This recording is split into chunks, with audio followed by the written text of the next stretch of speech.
Assalamu alaikum wa rahmatullahi ta'ala wa barakatuh.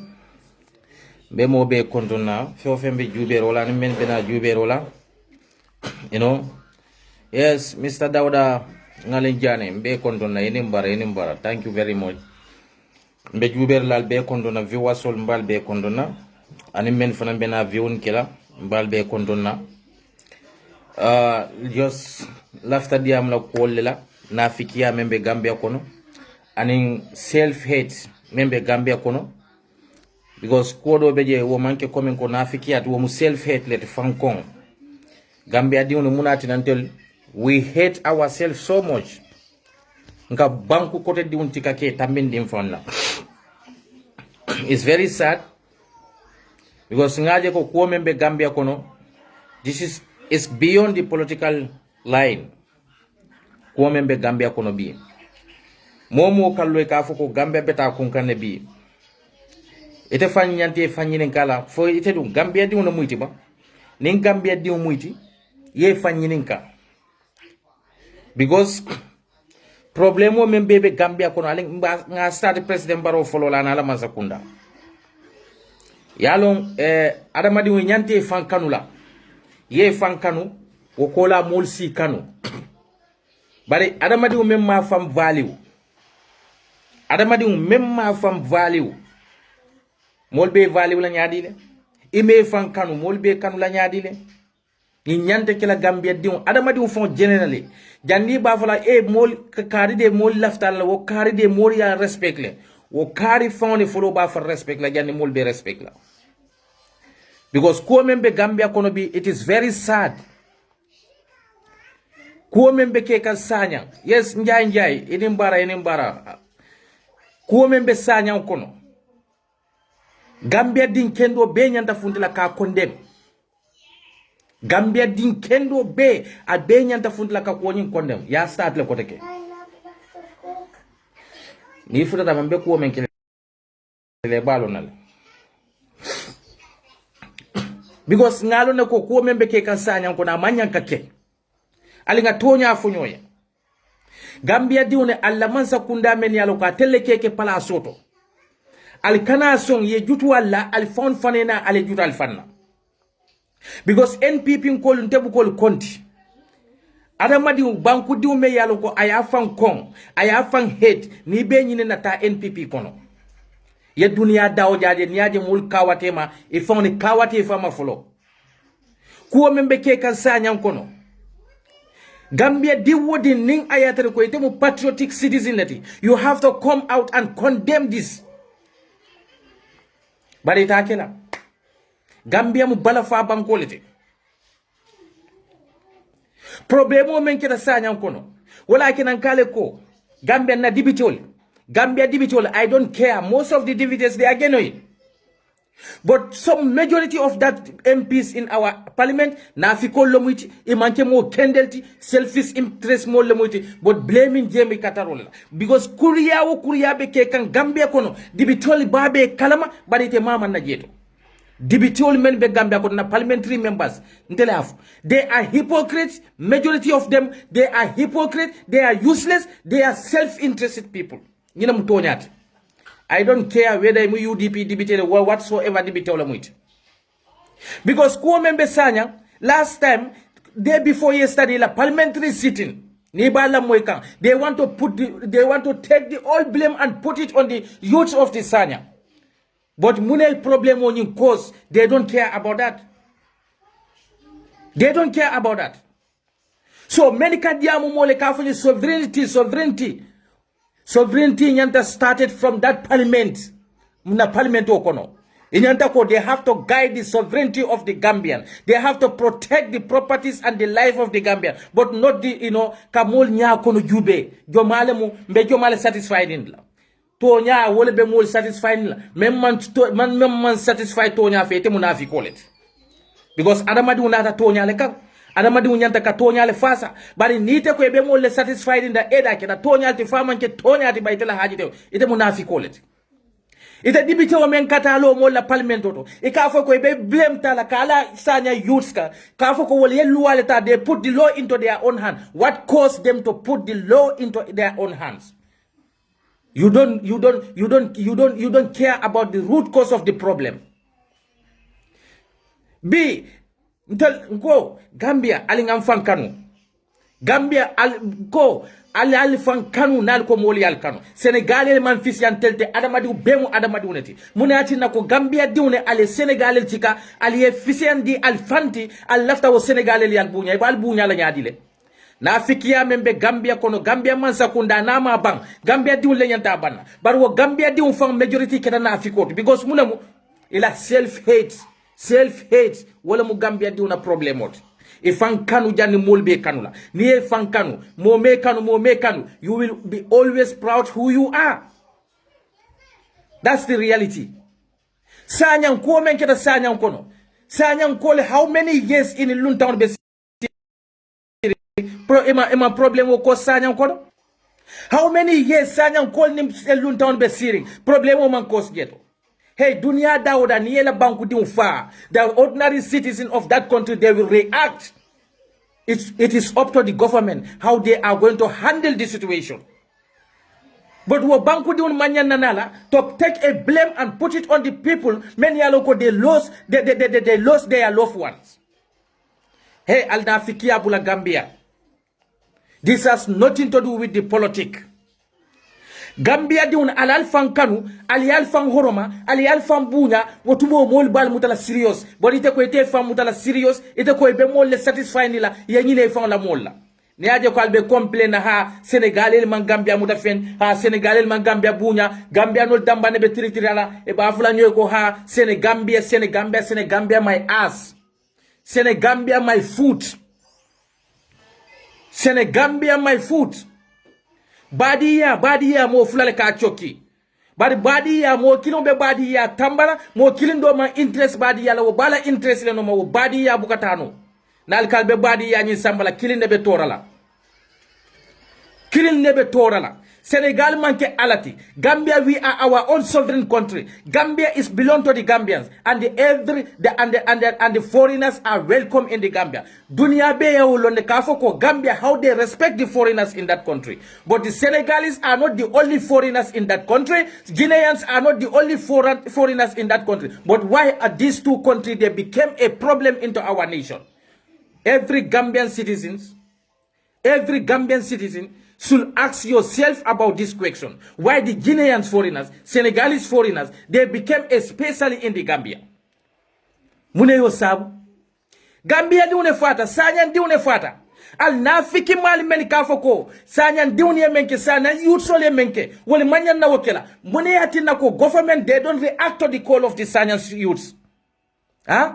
Baral bebe siring mansa kunda ye mote kuma fola yalo Gambia di una albena fiki yale bulala surtout atol NPP nkolu NPP alal hakilotu al wuluta wo bankoleka al balbe wo bankoleka al falbe wo bankoleka Adama Barrow man fisi atel banal falti way Gambia niaje Adama Barrow kita Gambia presidenti because we have our sovereignty, because we have our independence. That's why he became a president in the Republic of the Gambia. But no banko nyim mansoto, no democracy nyim mansoto. What independent nyim, what integrity of our independence is compromising. Gambian citizens kendo benyanta funtel to condemn that act. Jani be sanya fondi chol condemn la. That rootness me yalo ke ba ke ka sanya dun la. Mol be dere al dabe surrounding. Na media ko Gambia media most of them they are all hypocrite. Gambian media nyong na fikini media te dunia kono. No wonder most of the Gambian business, their business will never go anywhere because they munemu self-hated people. They don't believe themselves. Na fiki ya dogo albe katarwola. Ni wulte ye fankila we are journalists.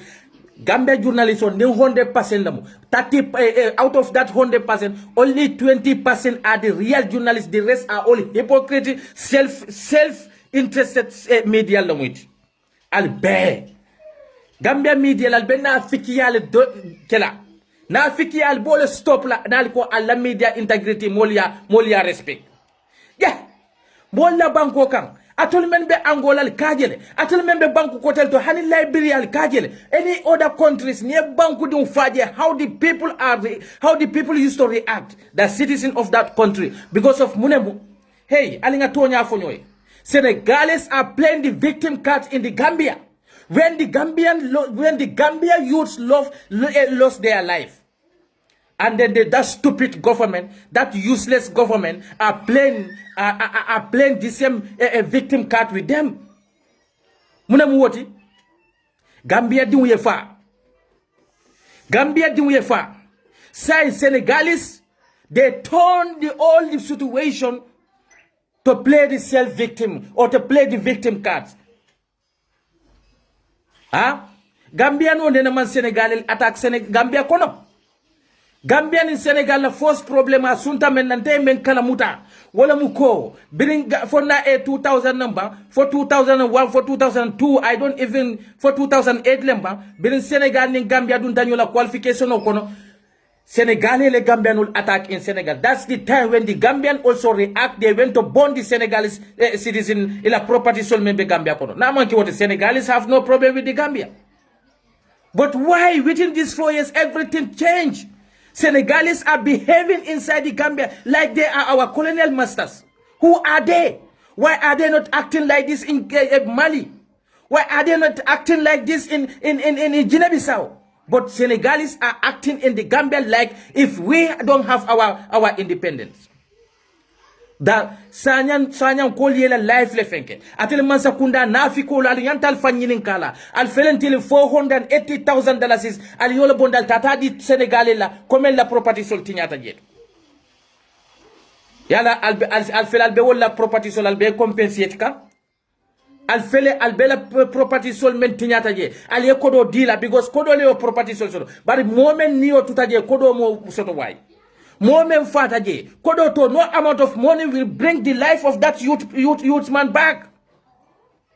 So ite na afiko ite ko ite la mu banko nyaton koti ina afiko ibe daring ila banko dun be faka iman kuma foto nko ali ngam fambunya Gambia diune alal fambunya ali yalon kal momenti alal fambunya ni ko adama di ye bunya ibe fanne bunya la way Gambia Senegal man tantel balundika mune atina kombe Senegal mutala coming ko ala because of President Barrow doesn't care the security and the well-being and the integrity of the Gambians anymore.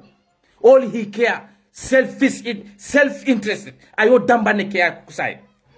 Dani besanya you should blame la to put the law into their own hands. Ima root cause ni jube mune ya cause mune Gambia diun be yalonko mbe pesiyende nyame mune akina wol tata kata $1 jani mandin koli ko ni ba korita be kindiro le kela ba na korita be kindiro le kela. Those people many alon kalbe Senegal defend kan albe Gambia youth sol albe bilemula alko wala wo kulu baliyalta telmu mo kurun leti atelmu banku din kurun leti atelmu banku din jawol leti na banku din nafiko le malti. Gambia is belong to the Gambians. Na duta Gambia kono wolun town be nin awju billahi nin problème ko pam wo Senegal men albe defend the campi ibebe borla lebe Gambia dun let la Gambia kono. Let us put our political difference aside. Membe keka sanya kono it is not right. President Barrow munafiko leti. President Barrow la Masakunda munafiko leti. President Barrow la entire cabinet they are munafik, they are hypocrites, they are nothing but stupid and foolish people. Why disrespecting the Gambians? Senegal la bagaso le tinyata nyindlat. Okay, fine, nobody is condoning that. But what about the youth man who died there? What about the youth man who left the young baby behind? You don't care about that, right? Ngo Senegal la security Gambia di una moto mutale ka jani into the asses. Ale wo moto tioni. Senegal funtila ba ya compensate ba. Senegal securities Gambia di una turoko ya muta Senegal kono ka dimba lala ala nafulo ka dimba lala ka je be jani into the asses for Senegal Masakunda funtila ba to compensate that youth man.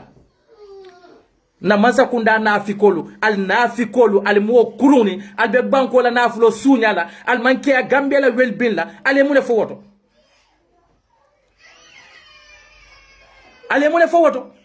Gambia di una nafulo hanning ayatar ko ay kule ke même Sénégal la loi manta Sénégal la loi même fo ni ku fe ni e nyanta ka wole la wo marika bari manyana na nafulo talaka dimbala la mansa kunda da be sorondi ni mansa kunda nafiko men ye fanke jonti Sénégalais ndel manke Sénégal la jonti de nte bonsu be mu Gambia lete men ka fo mole ko Sénégal ne Gambia benna ak bayla ali mol dahandi wo benna ak bay Sénégal doesn't care about that. I'm a Gambian and I'm a proud Gambian. My mother, my father, my ancestors, they are all Gambian. I don't give a fuck what relationship we have with Senegal. Who is Senegal? For Senegal, le bentel balon de Kamba. Senegal, le bentel balon de Kamba. Senegal, le membe Gambia, bela interest le la je. Il a interest me yalon ko bani ni Gambia na be ite murlana. So why then Senegal be Gambia la property mutala Gambia di una property mutala ka jani into the asses ala troko ka kosti jolle ya nyilla tento le janita ale kodo bonda al yadi wala because al balla slave master solo al bolle nyanyinin kan ke ka wol nyanyinin bara la banku di la fewni ka kasara alla hajite wol adu wo banku di le kateli jo Gambia diun Sénégalais la truck driver ay na Gambia diun na traffic light police me yalon ka bani yo la kan bankole Sénégalais la driver ayo le tampon aya siuntinya wo muso hayna struggle kan wo police Gambia la patriotic citizen a hayna struggle kan mansakunda ya dabala koto atel mansakunda na fikola ale muleke wala koto ale muleka la koto ale nga tonya fonyoy. Nobody will come outside and come and give respect to the Gambian. We the citizens have to give respect to ourselves. That's the reality. Na banku de me yalon ka bani yola kan banko e. Gambia din jomale manya mata. Ini moto edu Senegal kono. Yele traffic light o police o ya tampo mosola. Mansa kunda man kuma foto. Atari fure o mabondi Senegal kono. But the police muso haina, she is struggling with her life. Mazakunda ya dabala koto. Al na fikolo, atel Red Cross na fikolo. Ntel la sandu, samaye mo la fion tinyale. Ntel la sandu, samaye mo la bagasol tinyale. Na dibite o menketa Honorable Muhammad Mahanirate. Alo tainoma, awasita dibite buna. Atata Red Cross, atata disaster management. Eman tafas dialage. Gambia diun la fion le tinyata. Gambia diun la bagasol le tinyata. Ila samasi le fion le tinyata. Ila bun le boita. Disaster management, Red Cross, alman fenkeje. Fo Senegal le fisiata Gambia diun tiba.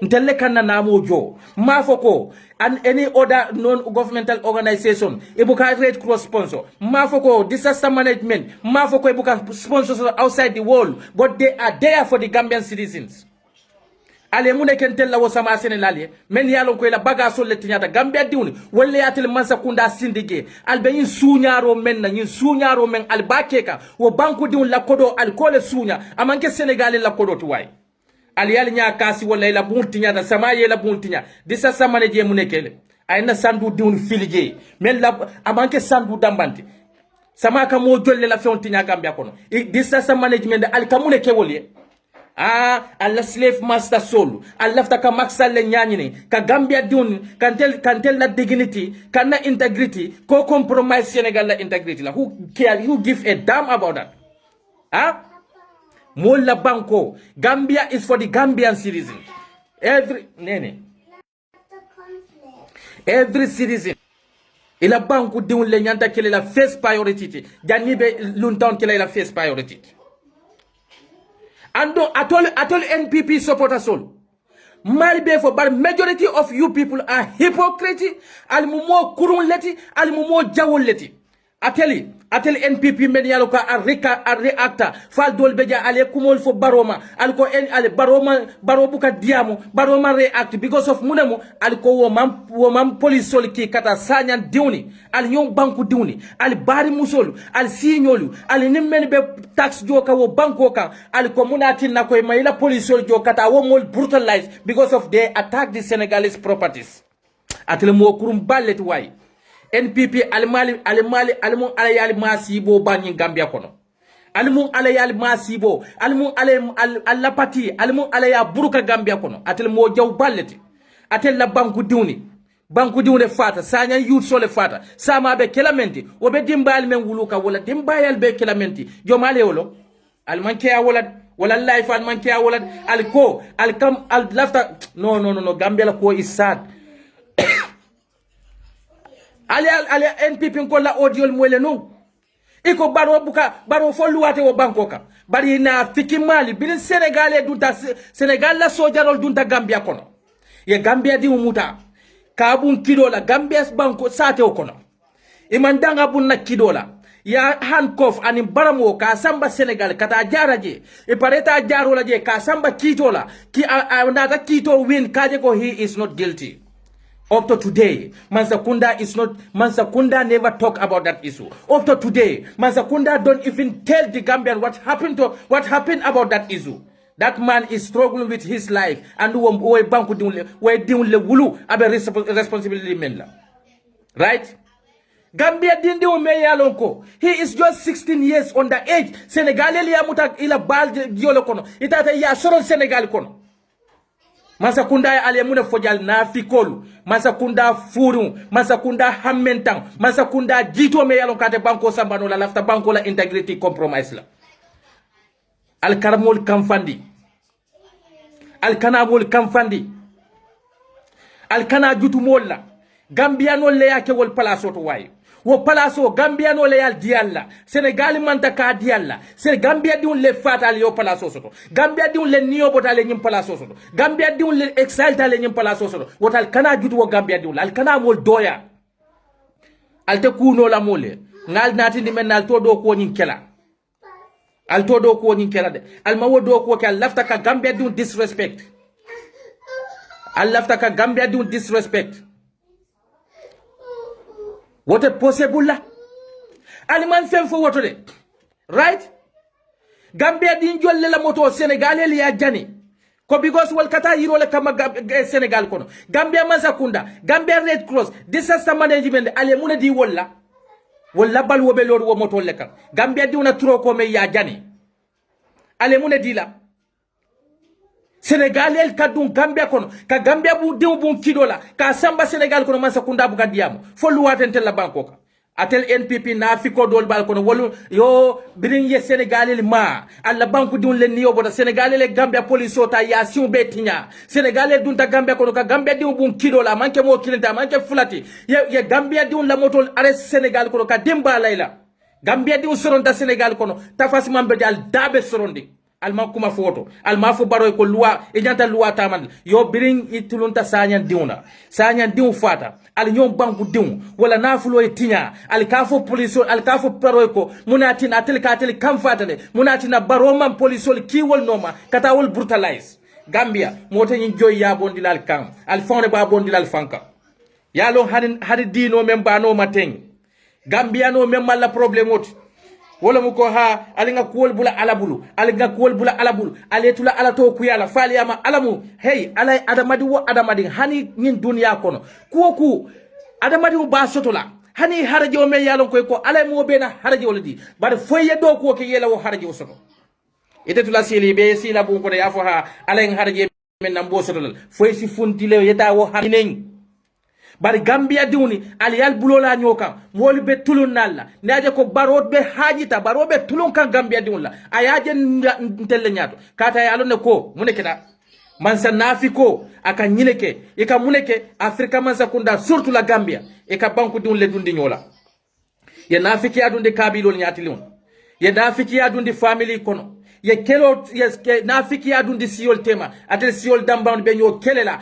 bari tel Mansakunda e ka access soto kala kodo sunya ba kilamen ba jahannaba dimbabal be frayla killing fo Senegal mo munati Senegal ka jiole jindi ba Senegal diwne kur tilim baliya jolle ke Gambia diwla Senegal si chorti le tilim baliya jolle ke Gambia diwla Mansakunda dabe sorondi bari bigoso ye Senegal el modi jolle ma 30 people ila wo para fengo men yaloko soma less than $2,000 altata $480,000 al yatikal yadila.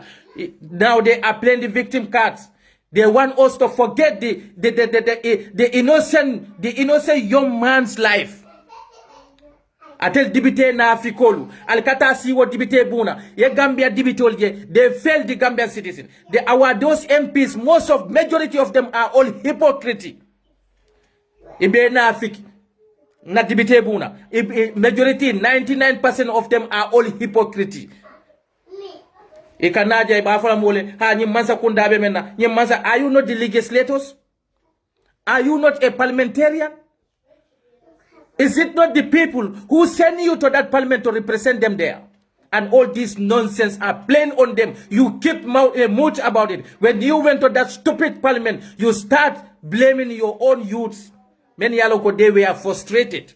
They complain to the government. They complain to the institution. You don't care nothing. Al-Kafo Moleko, yes, you know the Chinese are bringing the employment. There are all these nonsense, stupid employment issues. Al-Kanyile Fomole. What is the benefit of employment?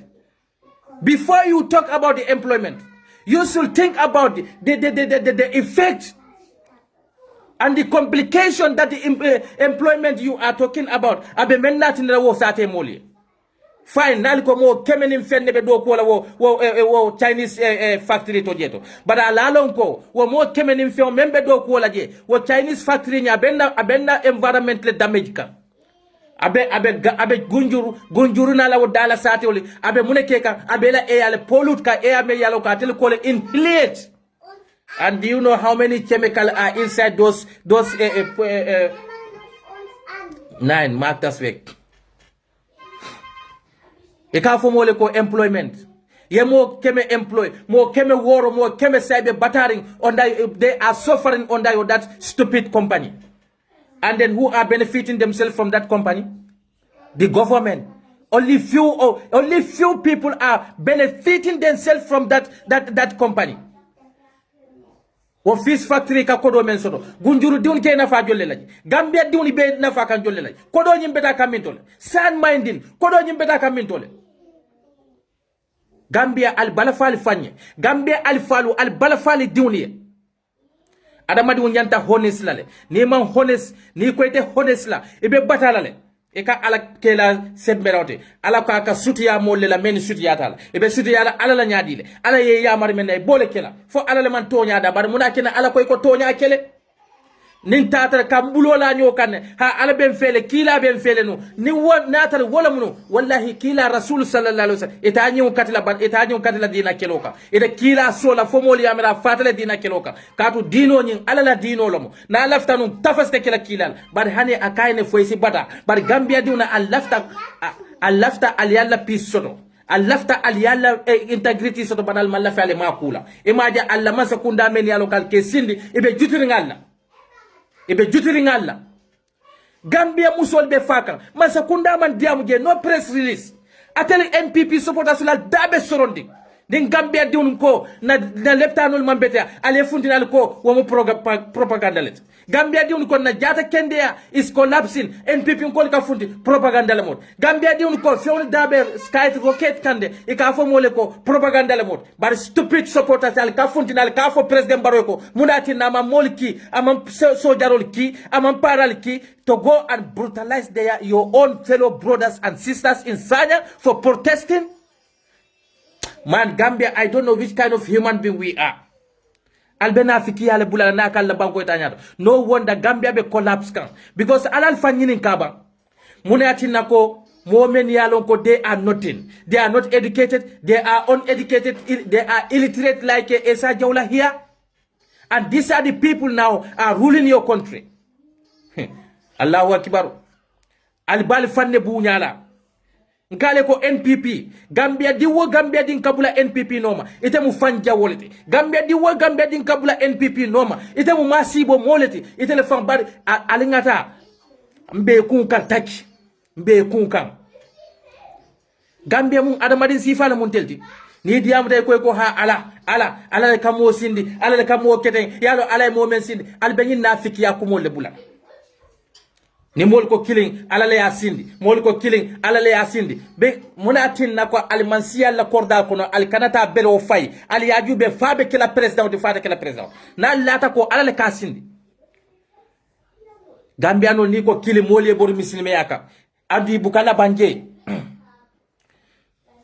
ni ko kili ye bor muslimi ya kal tella banaje adama di nyanta belief la fennela ebe ko ko fo kay nyanta la wulal bari manyande kila fake wanot ngale ko na fikiya ka banko tele na fikiya wala ka banko tinya kon nan teya alay mo fatandi ko kula lon ka mambeta adama diuna ala kal kana nyokon ala ko adamadun kana faniya fasa ala ko adamadun kana jamfa fasa ala ko ala ka adamadun kana kukurun fasa bar gambia kukurun fasa membe nyim banko ka asembo wardo muslime diun ite ko mu muslimot e kata jameoto ibe sun karo salla ibe jakol bola ibe haram ko kala la wasaluk ta ifan yin kalaba gambia alfa la la hakiloto atelle bal diwni batandira atelle gambia musol nin kewlu atelle be wol batandira gambia kono ite alfa ye diwtu sirin suwo kono dinke fula dinke saba din musu saba ye nyil betu sirin suwo kono nyil be mu graduate lete some are graduate from grade 12 some are graduate from college some are graduate from university you left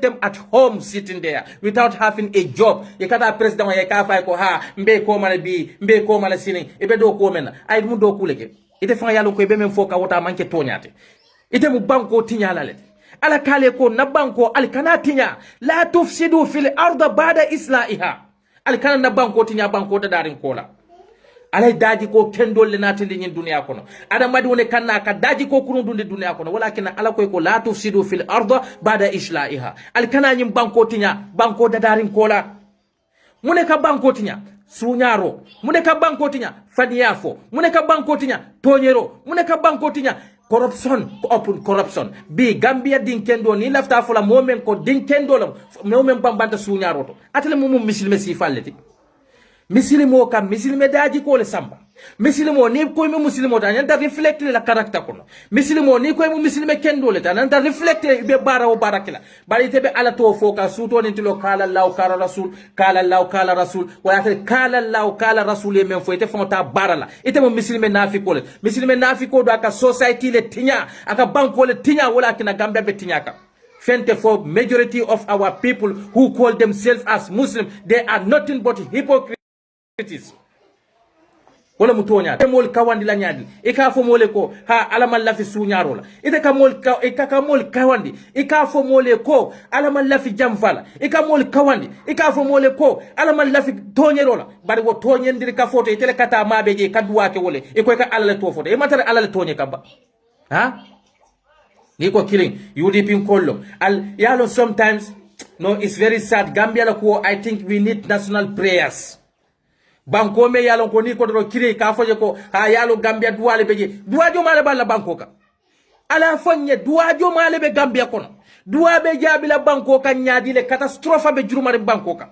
banko men na duwa jabita woto kila sada dani banko ti banko men na duwa jabita wo banko te kila sada dani banko ti banko men na duwa jabita wo banko te nafiki ya fasala banko men na duwa jabita adama barote kila wo banko sifa ka president bari yalo ala kole ko ala mantolu ako ala kale ne ko ya ibadi na joni inni ad ala de haramutul zulmu ala nafsihi wa za'alatuhu bainakum haraman fala tazalimu aten na joni ngato nyero haramu yandal ate alata ate alako ala me yalo ko azawu zalla huwa fa'alu ma yuridu atelaka ko ke mendi atay lam yeledi aman fe wulu lam yuladi femma wulu wa lam yakun lahu kufuwan ahadu akilinde mu fe lonyo tati fe fulan tata ala wo be ateleka ko ke mendi ata jomman sembo soto ka nyinka ka faite ala munati le nyinke bar wo be nyaaw nyaate ala subhanahu wa ta'ala nata akatele adamadi wule ko nga tonyero nga haramu yaddi mfammale ala tonyero haramu yaddi ala subhanahu wa ta'ala male anata akale ako atel joni ayakal tema haramu fennede munati nalbe nyo tonyela ala kal kana nyo tonye tonyero asiata banko ka banko nyin titala na fikiya ni konnante asiata banko ka banko nyin titala ayalo Gambia mune balka ala la police men le balka because munemu ala kale men nako la talbisul hakka bil batila wa taqtumul hakka wa antum ta'lamuna al kana fani tonyalta al ibn min fanulla al tonyalta al yeke faniyalti al faniyalta al yeke tonyalti ando al balondinne ko munemu tonyati folete Gambia bi alika tonya alitali yeke fani yati fenta alla konnante yali kan atel ko ala yo banko nyim prosper ala tali prosper la fonali al fam prosper ala tali mako la fonali al fam mako ala baltula hala ko ko fo jannal be tonya jila lumen fo ala man ko man satede o ma rabbuka bi zalami lil abid ala bukala jom tonye ha ala bukala jom tonye moli fata gambia kono right mole niyo bota gambia kono molla furo lebe laring hanisai molla nafulo le tinyata men yo naful tinyake bi wolle be lori ka molle ni yemella nafulo tinyakuno men yo molla mol fa wolle be lori bi ka mol hadani yemella mol fa kuno atel ko banko misilme bankol mol fa ta tilim bali yakon ni ya fo ka fo ko haluwalo yalo munente kijo bondi gambiano la birin gambiano kale ka fo bole ha yalo loi ko le 5 years baronya data la 5 years la loi me fo te muslime dum ite min muslime si falet kila atel lonna la atel ka fontel tol men man kanal ko kila ko nafiko taman zero ni lafta lonna ku saba wala be nafiko taman zero nafiko taman zero aba kono le atel lonna le ka fo yalo tel man kara ngo alhamdulillah walakin na karama beta tananda bayi sini mi mana lifu lamu ala fo alis ala yayi khaira alifu lamu bayi ni nat karama danda nyinat nyamoy mo ba fulanye ya sek because Gambia bi suni nafikol wuli afolal e ka fo le sheikh e ka fo mene docteur wala mo molti korop manul men ya Gambia albe nafiki yalla bulana ni ya fe ka fe e ka refele monen la because Gambia non tel tulo mun kuma kendo moy mbukala fi wala ha bari ala buka mo nyaanyinde ala hanikila sallallahu alaihi wasallam ala bida baadiun be kuriyala ay mune foy kila baadiun sallallahu alaihi wasallam anda tel kawandila ka fontele ko telefise mante yata adamadi obete bari ala ma nya ko do jubede birin arabol jiko mu menta ko ne ko al arabu asadul kufra wan nifaqa arabol mu kutun kanno leti mo jawol la muyti ay afo kila le kila mu arabol ta ma nya ko do jubede bari Gambia di tulo tano mo le to nya fay ha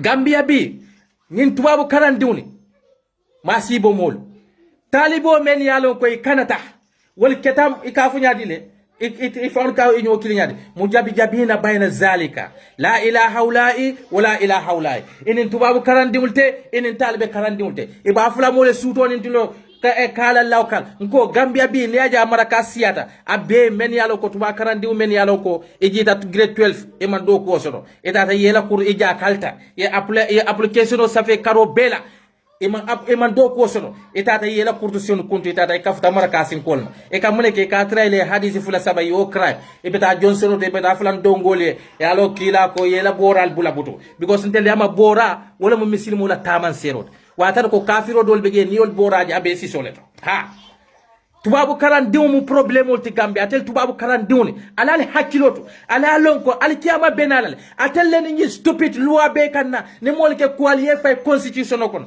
bad alkiyama ni futata le kaburo kon ni malay ko lote kunda e ba kotle ne ya fay ko provision kari kotene ha yalo Gambia la constitution section kari section 25 30 40 section 2.70 kotene ne malaika ya fare ni embeje so malaika def lam beje de nga dof ne yangi xamne da hebi fi du sun office de nga fok ne yalo ni bot e ko ni bade e ni malaika le konkoite amebe office te yembara ya fo do yesa ya amena ko be dem kam mambure jayle ni e tulo fadi wotumo le balo na ko yaram futata ala yale la hokibaru Gambia yanyi kurtusion kuntulal bebenje ni masa lolo 45% tuwa karamuto dindiuni men yalon ko e jita grade 12 e jita university e man do ku soto e frustration o ye dundi marakas ha ni yolta ye ni palasol di wala yetal siri bank wala yetal siri official kono e ka fole hani bari ngawo ustaso mello wotenyindi ni kay ko salamu alaykum na ye ngundunda kor yole e bulala ala lanno me bulala ha ala lanna me bulala so ni ustasi ndu men fana yalon ko e jita talen rabi school e dan da grade 12 e jita sani fo salsa idadi lamu e jita woto e man do ku soto e man karandiri soto e man kodi soto e be dara yele men wolle kate ka bula barola kampoto ni ko e kili e bori ya fe kala Allah kala rasul kala e be o kala Allah kala rasul walakin ala adama du buka ala nene no yalo ala ya fole ko ومن الناس يشترون بآيات الله شمنا قليلا مول بتر لنا ادمدون كو من يالون كوي بن قران ايول تعالى يبا وافلا برايسين دينا wala muko e ka ala taala la qur'an imaje wo folam bala sawo nyul salfi kemo barol kana bula tola amar jita nyul be muslime nafiki ya taman zero le bela folo ite la taala le ko ala ko ye munefo adamadi we ata awanu ala al birri wa taqwa al nyoma koy ku kendola anin ala nyasila wala ta'awanu ala al ismi wal udwani al kana nyoma koy kukuru nanin konante bar wo amar jite nyol lambala sawo wol wolle be nafiki yale ka fo baroy ko yudi pin kol wol man lafila kar nyol man lafila adu ala koy ne ko kana mo suku mol kaye kon ha bar gambia be tinyaka nafiku ya membe gambia kono wolle be gambia tinyaka al dambon la kondanteya atel fuarol atel kata leptan kilon atel fuarol atel be kumbo kamar sekon bari yalo gambia mba mal nal be bulo bulala nyonya kono la te bayla de na musolu mbari musolu ike telleje yeta ti sato je ba fula mole wi baro yebo wi baro la yeta sida senke be jirandi de ike mira woto mude sama mbe mune kelan diwna simawto o katar ko baro la ti sato betela bari baro be sirin state house no $150,000 sisa bole do moka a day fuara banko membe ko Gambia banko me yalon ko ala security is rampant kaput jamanol ka fo mena is kaput ha is complete kaput ha alla leptano is collapse bori teje bari no hadanyo membe wo banko kalka jomalle hadani etenen de nyo baneni ni nganyo hadani foru mol kono sama mbela mo ye kura ngata leptano to ngata nyabendi nyogan kon ka nyo jubele ngamal nyo fe faliyama ala lebe jila nan kalma koy ba ala subhanahu wa ta'ala ako adamadi wo ko ay harjo le kela bari lawo harjo fo sitani nin koleya sono ya le ba koma bari wo sono ya tena foni ma wo koleya kele nin ayatan no ala min safe mo ya kanati ngile wonya mama wallahi atafula nabiy mole alta dino kelo la way fir'auna la'anatullahi alayhi ate musa kila kan abe musa kil abe fir'auna bola gel doron ay musa sayndano to bar hanide bari na fiki mali ni mamanta ha yalo gambia al malla alala al kebori alala kunkoto al tella bannaje yalo ni tada bindola ite folo isor mol nya bari telefono ka say mo be nya gambia no mo le tide dino kono ni ko kiri ka ho yalo ala menke nin ala ko kun ite ko lata kun e kun be kuntula balal folo le kun be kuntula kata telle kamunke ni mol kale kilin al ko alalem balal bukala bawo alaya ha ite misil moy fanyininka ala ko nyele ko wa qada rabbuka alla ta'budu illa iyyahu wa bil walidayni ihsana ate man satalla al kana fewfen kafate man satalla manama ka ate alalati ana alla wululale bare alla wululal kola isalon ko al nyanta alla wululal tala al ye bunyala bari nin ala koye wo ala subhanahu wa ta'ala akoye ko itala wo wululal wo in zahaduka ma laysa laka bihi ilm wa in jahaduka ala an tusriku ma laysa laka bihi ilm fala tutihuma wa sahibuhuma fi dunya ma'rufa ala ko datar no fulanja nyobe alala nin ayatar no fulanja nyobe alala la wululal le bekelate bawo nay fewfemfo aka fole ko kana fem batu da manke alalti ani lawulu la fulole isi batu nyinya kamma bar wo kola anata mune foye akoye ko ni lawulu la fulole ye yamar kula ko me yalon ka man beteya yalon ka manke ala soso kwoti yalon ko ala soso kolom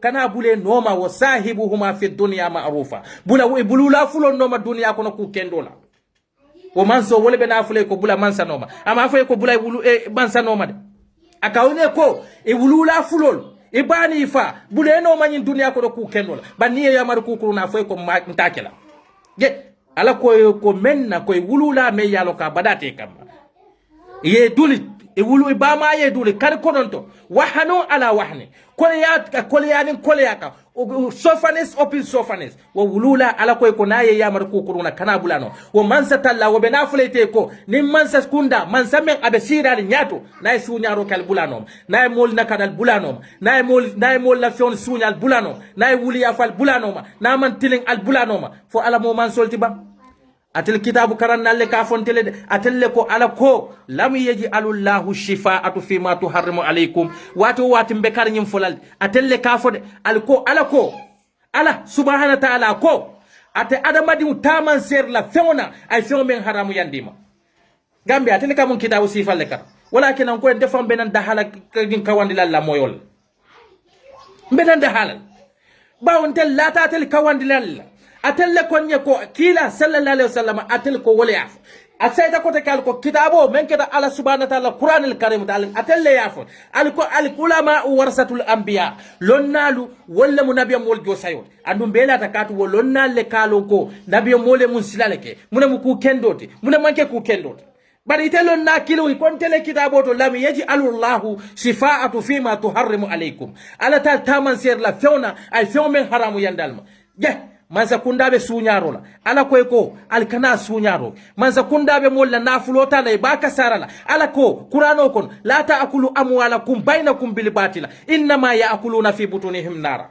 alkana yola kodo takado mo batara ya ko fo qur'ano kulo le tenyet atel kawandi la fatel bukanyum fontele ntel men mallon Gambia se kol keta problemot Gambia tubabu karannal keta masibot bari nal futata jahannama al futata kaburo kono al yalo ko ala subhanahu wa ta'ala walunna al baluna inna batas rabbika la sadidu ala la yankan kato ala la mutaro avec la mutaro kolem balete nga alika avec la mutaro yes Mr. Lamine inin bara avec la yankan kolem balete alika adu ala ya fali ende de hal yastawi alladhina ya'lamu wal ladina la ya'lamun fomol ni mol be kanyan no lalba men yalon ko yente alalon ye kilalon ye na kitabul karan wal ka kukurun no le kukurun ke ani men yalon ko man qur'ano karan e man dinolo fol la jankan katol be kanyan nante ala yalba hanite kanyan nade ite me alalo ye ala ke kutadul karan e ka ala ka fali men ata amuruna an-nasi bil birri wa tanshawna anfusakum wa antum tatiluna al-kitab afala ta'kiluna al-kamul yamar ku kendo al be fatandi la kukurun ma al fawni bo kukurun keka al te kala hakil maltiba fole te juruma ngambia ko ha ite ko ala ko lam yaji alullahu shifaa'atu fima tuharrimu alaykum andu nyina mu tonyate nde e sa jawla hannim mankara nyawonya ntela mu gambia bela illitireti but I believe this word katu ngalo ko ala de hannim mankara bade lata ala subhanahu wa ta'ala ate moy fatandi la fewna ay ne taman sere wala koy ko nyine be kelela nin ala koy ko dalo haramuta bawo al nin ala koy ko dolo haramuta nin wo dolo la wo haramudum ala te kuram la le kay te muslime de koy ko dolo le be ngi jarala way ala ma o ma rabbuka bi zalamin ala bu kala jong tonye woto nin ala ko ka nyola ba nafulo do mo batara yaka ka molla nafulo do mo tilimbali yaka mansa membola wa ala ba fulete ba bulawo mansa no maba hey nyin wusta soli kamem fonteli ka fonyele koko ala ko ati Allah wa ati rasul wa ulul umur minkum nin albula ala noma ana ala kila anin ala nyaton kolu bara ma fonye ko nyaton ka kurulde akonye nyaton ka kendol ولكن أكو هني ونياتون ككندول ناني والي تفنى فإن تناديت في شيء فأرجعوا إلى الله ورسول ناني والي تكوكولا الملو على كان وعلى مجمالت ولا القرآن الكريم من دي القرآن ونيلو التيا يا فسر عليه ها يا إنت كواندي وكما كونا ite almamo ite seko yente kalandi wo kuma kauna sai president be ku kurunda president birasita mo men fata adu alako badi muslimol be albe ba kilim fakir muslimol be atelle be dina kilim ko woto nin kilim boyta kilin kan al tili tema al kito ke al badi ul tema tiluna way badi molla mol fata mol koyte kito ke la wol tema molla mol fata mol koyte kito ke la wol tema mawdo yalo ite no ito nyala badu ngaji odu mande mai baci lolo muite mawdo jada Allah sudu ko de gole doy gole Allahu akbar doy wo doy ha ite wusaso man sabe tilim baliyala ha e ka fo mole ko alale yasin janni nin abansa mansa men kafo mole ko alalen sindi wo mansa nin ayatari ko aka sabale alameya nin mansa kale ko alalen te sindi ala fay ko sila suwo ko ne kawo mani botol men tay kadi mo la pirunga bero fay ala subhanahu wa ta'ala wo meye sindi wo mansa be baluri ne harisay natari ka kuma kan men foy kallala hey adama diuna alenga nyo na karo bula na karo buka banko sambano mo banko kabe dependa na karo la ka banko titano la dulado ha alamal lafi na karola alamal lafi koma kumarola alamal lafi faniyala alamal lafi tonyendirola bar tonyendiro nakaro faniya koma kumaro wala be gambia kono e baje banko nyinti tanu la lawdula ne fio fenke je mo kendol nga try ka manipulate ka wolke mo kurunti mo kendol nga try ka wol manipulate ka wolke mo kurunti ha Mustafa Touré but yale ka fon telende ko ulul umur wala mo ulul amru wala mo nyaaton kolti on te ko le fode baw hani kabila nyaaton ko mo nyaaton ko ndefa men fe nde esa jola ndele mon na musoni ndi on tema na nyaaton ko woto nte esa jawla nde nin te fana mbe ku kendo kan nadimbal nyantan support lan baw e kam men fodele Umar bin Khattab radiyallahu anhu me yalon ko mo kendol lamo mo tilindol lamo biring abe keda umrul mu'minin data mune fomole akoy ko you choose me as a leader. I'm not better than any one of you, so if I do good give me your support, if I do wrong set me on a right way. Leader kamatene bari tela leader ya te femfende ye haftani baldum mol benale e ba fole ko e ba fole sa karimal lafila karibay wo karimen e ba bay kan ndel mayte ite president me sindi pour molier kanu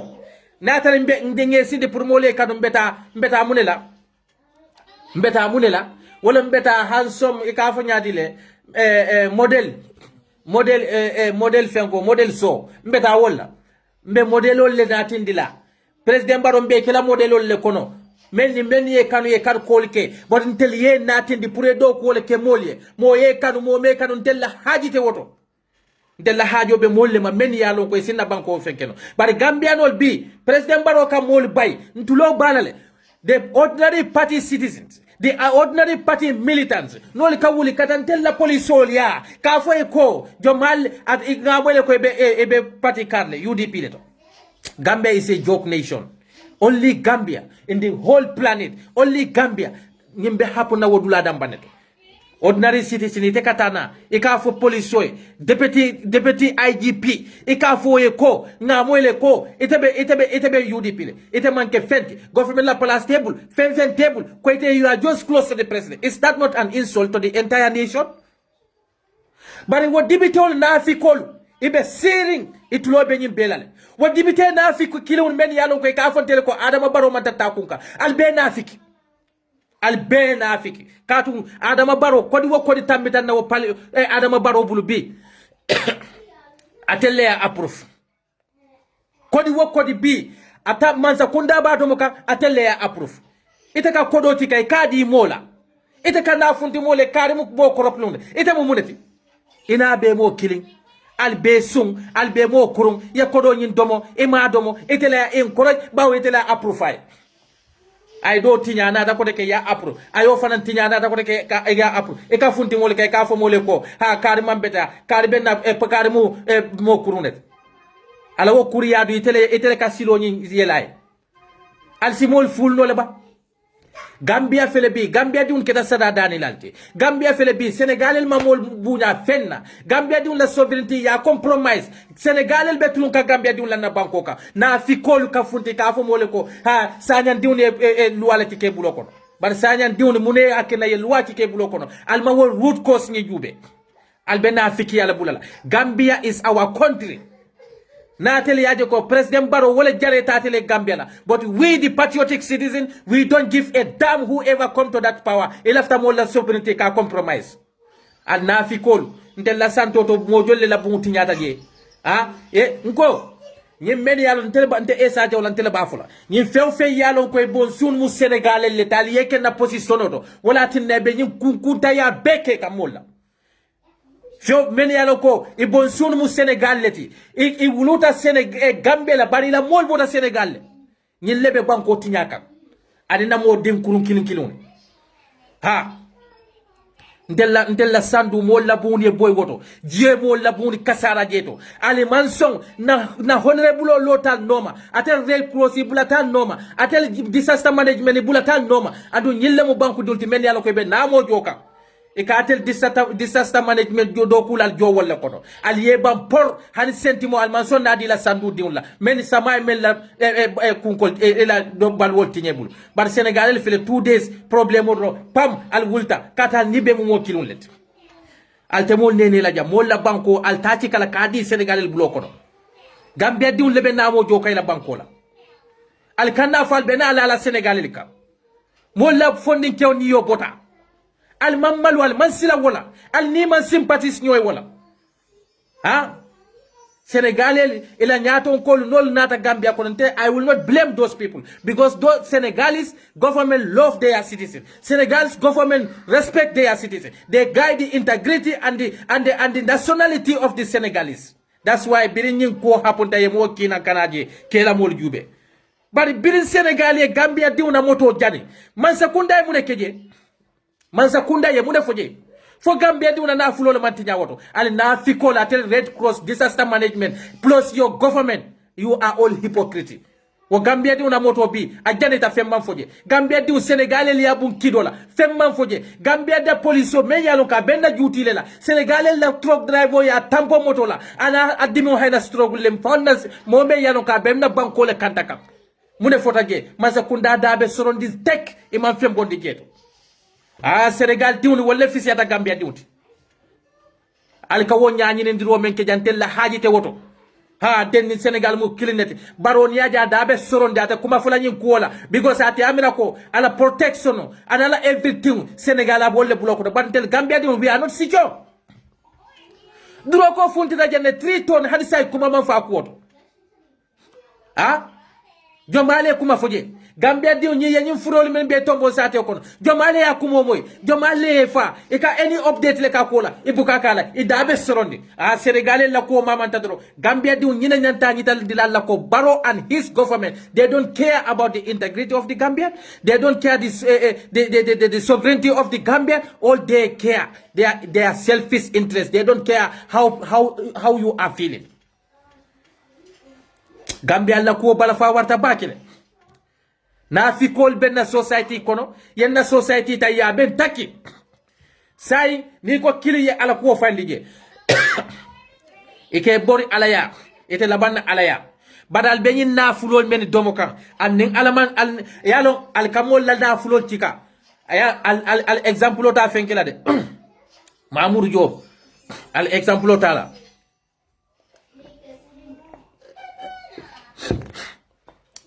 Mamour Diop bin saya na taka ama SP ko wota mo na benala saya benata kan te kan name ma wato lo woto nyen nyanta kila tel ye karawnati atel men ya lon ko ali kamol la na flota ali kata lon dum bunjawni kono ali kab Gambia di la boro nyanta sanna menna ali kata eta sollo wala Gambia leptano equipment dol nyanta sanna menna ali kata eta sollo wala askeno ite duna ate aso kono de ala dambane yalonde ye ite askeno ite la lawo eta solo kono katu ala ko ene ko al maut yati kum baktatan saya kanal kan trentor ko le kono andu ite men ke bor saya la ite men ben yinan din saya la alon ko ala ko ene ko innal maut al maut alladina tafiruna minhu fa innahu mulaqikum yin saya men al ke borala al be bor kan yin saya menna akal bendu ne ike borda ma ke bendu woletula ngal tulo bala alala lolo e ba fala almun ne man kafar kala kali ado ala ya fale ne summa turaduna ila alimul qayba wa kola benal murundi lal betal mari oka membe londi kunu kundun la wasahada be sedi yare ngabela fayunabbiukum bima kuntum ta'maluna ade fewfen baraka nyin dunya ade fewfen sunya kanyin dunya kono law kana miskala jarrat hana keda jaje ke so la yeralte ala ba abbe bondi lalto albe nyim men sunya kan bawo Gambia bi e ka fo mo le kar bana fala duwa jabita he kar bana duwa le jabita ma hayna eta solo ka misilme banko misilime diw ite be mansa kunda do kola ite kilin ka 5 million kordalo e kilin ka 7 million kordalo banku diun be kumbo kay koy ko borite la leptanol ko ite mun adamadi sifalet ibuke mira alla bang ite mira ni ala be nyoya la bang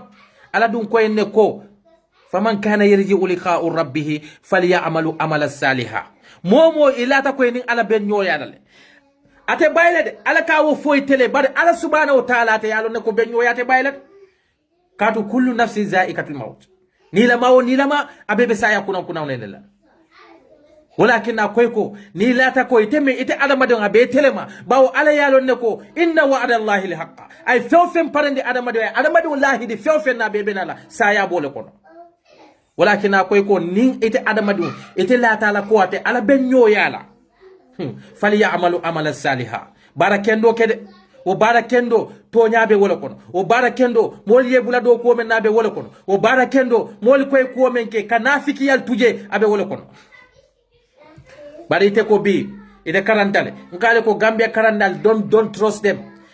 Most of the Gambian, those we call them as intellectuals, educated elite, they are nothing but intellectual fools. They are nothing but intellectual hypocrites. They don't learn nothing. They just went to universities to hold the degree. They just went to universities to just pass the exam and to have their title. Apart from that, they can't do anything. That's why today they became a bootlegger from the President Barrow. Someone who never even attended college. It's a intellectual, it's a current, but you don't have nothing but a mere paper. Ordinary paper, because your intellectualism should be reflect in your character. Ila character nyanta reflect la jel, ila behavior nyanta reflect la jel, di futata doku filo kona nyanta reflect la jel. But how many intellectual degree holders we have them in the Gambia today? And what has changed? The country is just moving backward, not forward. So what is the use of their intellectualism? They are all intellectual fake people. They are nothing but intellectual fools. They are nothing but intellectual thieves. Sunyar intellectual itato le karan ibe sita online kontemu inter wato wati nyaba la Gambia de hey congratulations because ajube our people are dying. Innocent people are dying in the hospital. The people are dying in the hunger in that country. Now fikia including our parliament. What parliamentarians all found are the biggest hypocrites in the Gambia today. They are the one making Gambian citizens suffer. Gambian parliamentarians. Look at them. Nina ibe kumabal fola mole. How we do this. All those budgets they approve in our parliament. Where are they? Where are those budgets? Budget will better than 3. Ite mo la kadiama. And then those parliamentarians, are they not the people? Many look they approve $8 million is to buy a car for this our national speaker, our speaker in the parliament. A poor country like Gambia, a country whose citizens are suffering under the hunger. A country whose citizens are suffering because of they don't have good health system in their country. Their healthcare system is collapsed. Everything is collapsed. Food commodities are skyrocketing. And those parliamentarians are the people who went to approve $8 million for a mere car, motor. And then those parliamentarians are telling us that, yeah, they are there to defend the right of the citizens. They are nothing but liars. Ntele yafo. Ite mu parliamentarian ulti. Ite ale bota constituency mento. How so far those people are. Ntele sandu, there are people, those who are struggling to have a potable drink water. Ordinary water from the wells. Kabo, ka gio fang ebe memina kabo di kolon kono, not boholode. Ntele sandu constituency. There are still villages. Many yalonko they cannot even have ordinary wells for the drink to just drink the potable drink water. Huh? But you can approve a budget for one person, for one individual, just ordinary speaker, to buy a car for $8 million. And those are the MPs who are telling us that yeah, they are there for the Gambian citizens. They are there for Gambian citizens. The youth and sport minister, Bakar Baji, they approved $2.5 million is for him to buy a car. When the majority of the youths in that country, they are jobless. Gambia is a sad nation. The president me yalonko, atelko wala bejim banko sambala nyato. Wo president me yalonko, atelko wo yatelle kanu, alla leptanolto, bi ni la musobe wulula, ifo ne ka fenko sang. Ifo ne ka glove sang, hand glove teng, ka pour la muso aten. Right? Ifo ne ka wo glove sang. Leptanolto, 2 scanning machine in the whole country. In the whole country. If only was scanning machine banko fana kankoto. Some of the hospitals they have more than 3 or 5. Right? And then the whole country they have only 2 scanning machines. We are seeing the president buying a cars. Many aloko, one car is a car, one vehicles. Many aloko, there are more than $3 million. When the poor citizens are dying for the hunger, when the poor citizens are dying in the hospital because of the lack of equipment in our hospitals, and we call that a good president. What have we done to God?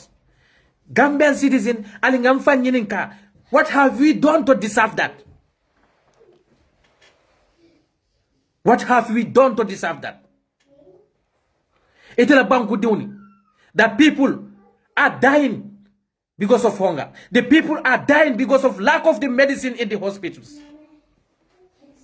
And you old man, you old woman, you leave 3 of your children, youths at home, who graduate from university, who graduate from grade 12.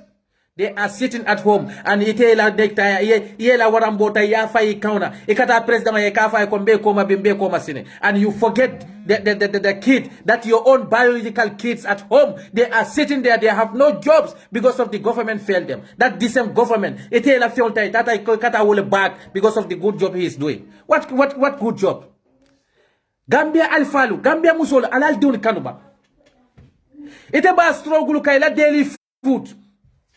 President ka moto chika moto me yalo ko moto men ko sita million saba iko chika kadi fuarola ka borende wo moto membe president baro be ni moto membe natinde kanteng who are foiling those cars jomale be moto ni na gas welol joka jomale ko ni ka Gambia kono all hatred and the hate is against UDP ali yabira ko UDP di ndamba ne be fakamba UDP di ni mol membe fata President Barrow Hanisine ali ajile problemo kena sanya ay fay kakata lumo le jube Gambia kon. And these are the kind of the leader we want in our country. President Barrow jube bang and his surrounding. And we ask ourselves, did he really qualify to be our president? But nidiam de safo alale akeje albe alato kuyala alako kullu shay'in lahu shababu. Kuoku ay sababole soto. Ako inna makanna fil arda wa atayna kullu shay'in shababa. Fa attabi'u shababa. Kuoku nyim banko ka nyin dunia kono. Fe ofenje nyin dunia kono alaka ay sababole ka bela. Al sababo nyin noma. Nin president kasi. Bari molle ka ke sababolti. La se in kamilun illa bi shababun. Fente kamalla nyin dunia kono sababote menna. Bari ni mol na de kale ko ha yalo mansale ya sindi won memba fo ke mansale ya sindi afo ye sila swol kono afo mansa ko bawo mans alale yete sindi te mansa woto e benyi million mendi kamolla e benyi mwani boto sabo mendi kamolla adi molla ye sila swo kono bari kanana ya fo mol albero fay mansa bawo alale kamansa sindi berete ala bulude albena fiki yala bulala e ka follow ala ya te la banna ala ya ite si ala neneno ha isi ala neneno. Because of those ni tuwa karandi un ye mol fel arabu karandi un ye mol fel ni tuwa karandi un ye mol kijobo ni ye nyati le arabu karamuto di ndula e ko ala ngata wol ning alalam nol diamute men kadwa ye ko busa banko ko de yefa. Gambia is a failed state. Ni ma manta jay ba fula mole ko ha yalo nyaton ko alale akere bari ni tata Mali.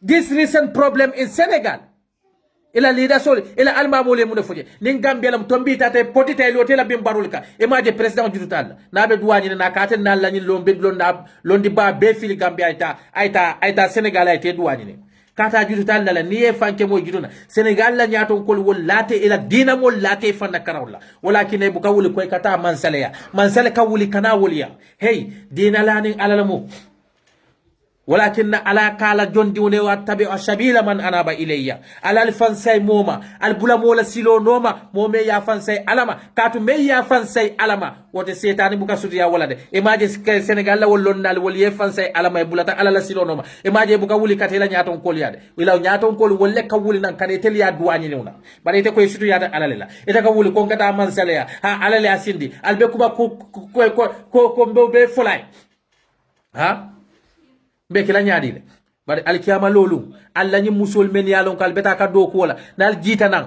ale mo la million sunya al beta nye kilo sanda $2000 al ya fandal la firigol kono fuarol diun be lori silo kay be sada dani kanjeer kodi badal balon nako ala kale nako mamata al hayati dunya illa qurur nyin dunya balwo nyin dunya nafulol e manke fendi na manke batate bal lumen ne be murla alaya wo kabro nyin kono alkiyama lolu al bafo kala musul mene ya dani na sogana he honi yangi nyew he nyewnga e bafala billahi mangi sona man fo mane kan wata fo ne kan yaw defulo dara si sa office yangi nyew si sakere ngang wane ya ila hodi fana bana dali yangi nyew dali yangi nyew lo buga legate ya fa billahi man de ma sona billahi fo mane kan wata yaw fen kat la yaw defulo dara du sakere bari wo alkiyama lolu alkaba alkafo mole ko albafula nalla musole lumena honi dare wolung albafula nyone na ko ne kay ko honi abafo ne buma honi de buma man ne ma sa honi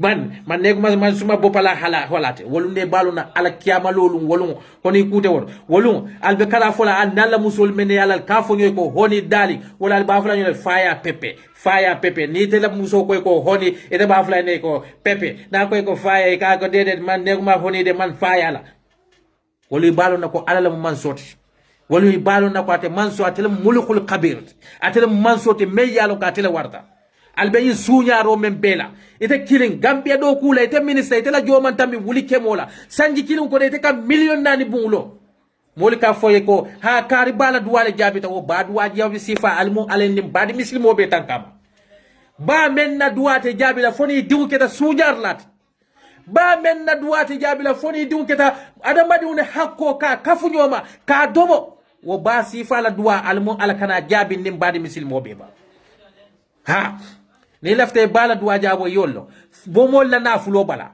te fansu business set up ta kate fanye itaro ni bala duwa ka jabi le fabu ka jabi wotumo le balon bari banko bela nafulo fuwaro la nafulo miskino la nafulo ya kafu nyoma ye bali ala leptano ye bali ala balwola itata ini la musoli ya kafu nyoma somande kata mol kata ko alla korda bu dala ka sambe la sewoli dol be ye wol diwon nin kon ko le wulta be ala karambu to nyame fay malo ite koy bamala duwa la jabita ite bala duwa man jabide ite bala duwa jabo be kele la jahannama ta silolet fen katrek fen rek president baro birate futata wo state house dro anata bire ebe tabiya dro ay fa ebe la ka fo ko he amga ba bi ban façon mono akafo ebele chure akafo nya chure nyambe akafo ebele chure nyambe e kayde de bi du chure de bi bi la ebe birata ta do akoy ko lolen def ci sibrili fin bi kay bi kon la ak kon ak sipa ak yohos wo somanda sorta kata fanke trenda da lo kon tiyo kunna fada yolo kala fila jolonna biri wolu ne yen kasara katar la sa ko be damento chicken wings fen ko nyile chicken wings ni chicken wings ken ye ala wala fet wala ala kewmuta ya ala sel sol men be santo yo amuta ya soron takki butu wo e be fana na tentulo nata wala fata woka domo da tanata wo fana la fata woka sala bren sel sol be muta na kita kakki kilim buka tama sa men fon ka mama no dumande nay mono ni no kando me wal kanoli ala kun kew baba ni dumande woto mola keje no dumande bar jannabe je la katar le fap ay fa sino to kor na ben tella bolon ko ala korondo fa ndema la manka makunda ko kasino nyame katu saten dinne molla satet te ke baba mole ke nyaton kayale be juturi molla etela dumu jutunda molti kadu be juturi wo mella wolle ke balunde wolle ke la jata kende ya protect Gambia diun de a sofare bada tel Gambia diun fana al fawlom bata do beje ala ko niyaje adamadi ka fawne yala onka mol ba fole ko nyi ite hani mo ma fo ite fanga yalo ne membe Gambia ko na mambete ya membe Gambia ko ne diuna samate membe Gambia ko ne ite fanga ibamba diuna samate bari be la firim ka modol kam fandi ila personal problem o yodun di banko la problem o ko al be kunka ha yalo yankan kato na benala ala kali wolle kafale ko siru fil arda fa anzuru kayfa kana akhibatul ladina min qablihim kanu asaddu minhum quwwat ha al tababang ale mo ko ton jube men yalon ko ngawol kasara nyaadile al ba jube la nye kasara ku jomale kam adu wolle fion sotati ye sembo sotalto ngoli halaki nyame na jandim bal fana halakila alal hakilo to al kana wolke bar gambian be nya balala bi ha President Barrow be fefe na mambete a Gambia la bara alkala ego soul alla kamfal alla hatril al bole against kam UDP and their supporters al kafo ko UDP ko al be surprise la surprise who will surprise instead ya for Gambia no al be surprise la UDP di un wol dambane kata atodo Banjul hospital to kodi UDP di un dambane kata marsot je momen fanam fata ka nyimben fudol tambin UDP ale UDP ID card le jebul kodi President dabe sorondi nyimbela al bedere bar sanya kol wulita kela right fight al kanal kafu ko president ko ha muna kina mol bel wati kala ya kebulo ko nafikol alla banku diwndi mol tilim baliyata wol banku senegalais tilim baliya membe ke jal dalbe sorondi takkal man diamu wolto eni wembe danna jam diamolo mamandia nin dunda men hakola kasola do al hakobo ni nyali yalon ko na armadiya kenyalo ma wul kamo neni ma wul kamo doya. But sometimes, emotionally, ne ajube ko membe Gambe ka kamfale. Anu tel mantara nyinke kan ngale ne ko. The most illiterate person in the whole world. Esa jeola. So what? I cannot work in the government. Mbe system men kono jam. Mbe do kundi men kono jam alhamdulillah. Ngana family balundi no la hana kana man boto kilindin sasa no namolen. But I want the kind of situation, the living condition, the privilege I have here. That's what I wish for my country also. They are